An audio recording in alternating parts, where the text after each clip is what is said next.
ازيكم يا حبايب قلبي، عاملين ايه؟ ان شاء الله تكونوا بخير. النهارده انا هعمل معاكم الزبادي البلدي في البيت بطريقه سهله وبسيطه. شايفين بقى الزبادي عامل ازاي اهو، ولا بتقلب وجامد ما شاء الله. اتمنى ان انتوا تجربوه بقى بنفس الطريقه دي، ويلا بينا بقى ندخل على الطريقه والمقادير. شايفين بقى انا قلبت الزبادي قدامكم اهو عشان بس تتاكدوا منه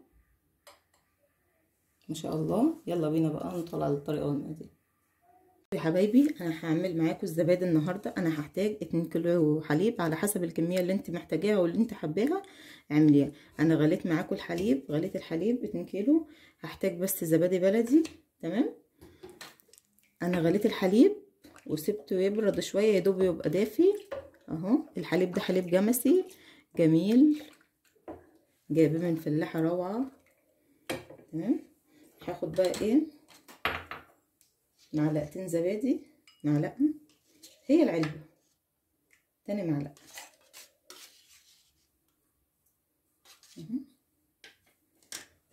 هاخد حبة بس يا دوب بسيط كده اهو، هقلبهم.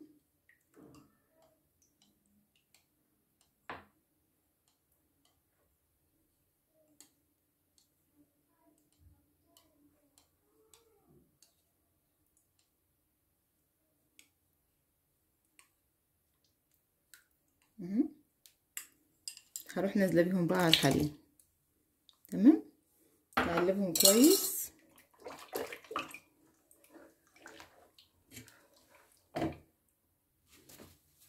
بصوا بقى انا قلبتهم كويس. تمام، زي ما انتم شايفين مفيش حاجه ولا كتله من الزبادي اهو.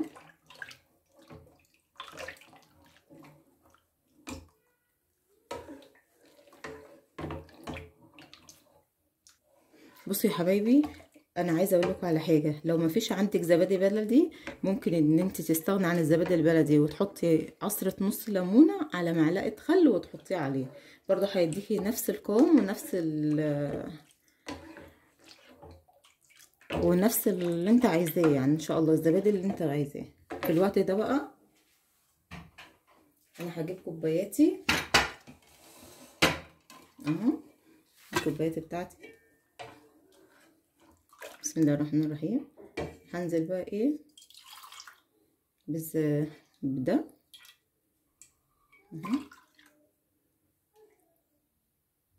اهو. ماشي،